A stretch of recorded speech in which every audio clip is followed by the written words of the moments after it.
बहुत समय पहले एक छोटे से गांव में आरव नाम का एक लड़का रहता था। आरव बहुत ही जिज्ञासु और कल्पनाशील था। उसे कहानियां पढ़ने, नए रहस्यों को खोजना और अपने दोस्तों को अपनी रोमांचक कल्पनाओं से भरपूर किस्से सुनाना बहुत पसंद था। लेकिन उसकी सबसे बड़ी ख्वाहिश थी एक सच्चा रोमांच अनुभव करना। गर्मियों की छुट्टियों का समय था। आरव ने सोचा कि वह कुछ नया पढ़ने के लिए गांव के पुराने पुस्तकालय जाएगा। पुस्तकालय बहुत ही रहस्यमय था, जिसमें मोटी मोटी धूल से ढकी किताबें और अजीब से नक्शे रखे थे।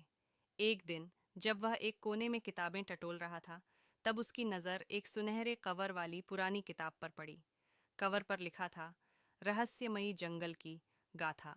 आरव ने उत्सुकता से किताब खोली। किताब में एक चमकता हुआ नक्शा था और उसके नीचे लिखा था, यह नक्शा तुम्हें उस जगह ले जाएगा जहां जादू और रहस्य तुम्हारा इंतजार कर रहे हैं, लेकिन हर कदम पर तुम्हें अपनी बुद्धिमानी और साहस का इस्तेमाल करना होगा। आरव के भीतर का रोमांच जगा। उसने तुरंत फैसला किया कि वह नक्शे का पीछा करेगा। अगली सुबह सूरज उगने से पहले ही आरव अपने बैग में कुछ खाना और पानी लेकर जंगल की ओर चल पड़ा। रास्ते में वह नक्शे का अध्ययन करता रहा। नक्शे में कई अजीब चिन्ह और पहाड़ों, नदियों और पेड़ों के चित्र थे। जंगल के पास पहुंचते ही आरव को पहली चुनौती मिली।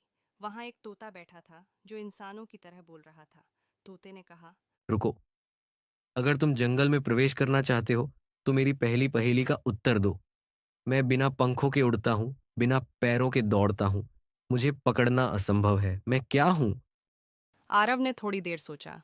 फिर उसे याद आया कि उसकी किताबों में ऐसा कुछ पढ़ा था। उसने जवाब दिया, हवा। तोते ने चहचहाते हुए कहा। सही उत्तर। लेकिन आगे का रास्ता आसान नहीं होगा। जैसे ही आरव जंगल में घुसा, उसने महसूस किया कि यह कोई साधारण जंगल नहीं था। हर तरफ अजीब चीजें हो रही थीं। पेड़ बातें कर रहे थे, झरने संगीत बजा रहे थे और चमकीले फूल अपनी जगह से हटकर चल रहे थे। आरव को अब डर के साथ साथ उत्साह भी हो रहा था। चलते चलते वह एक छोटी सी नदी के पास पहुंचा। नदी पार करने के लिए उसे एक लकड़ी का पुल दिखाई दिया। लेकिन जैसे ही उसने पुल पर कदम रखा, एक आवाज गूंजी।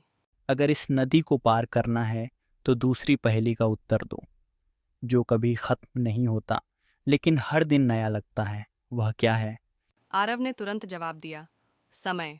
पुल ने उसे नदी पार करने दिया। आरव ने आगे बढ़ना जारी रखा। कुछ दूर चलने के बाद उसे एक झील दिखाई दी। झील के पास एक काले कपड़े पहने बूढ़ी औरत बैठी थी। वह एक जादूगरनी लग रही थी।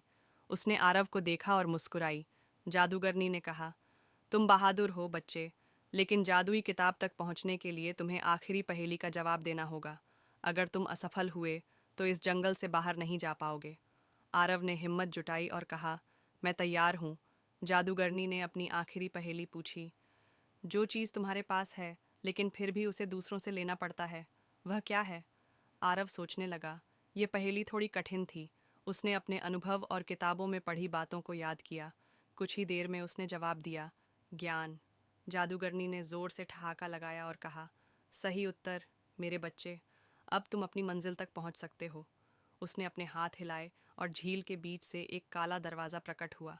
आरव ने दरवाज़ा खोला और देखा कि अंदर एक चमकता हुआ कमरा था। कमरे के बीच में एक जादुई किताब हवा में तैर रही थी। जैसे ही आरव ने किताब को छुआ, पूरी जगह रोशनी से भर गई। किताब ने आरव से कहा, तुमने बुद्धिमानी और साहस का परिचय दिया है।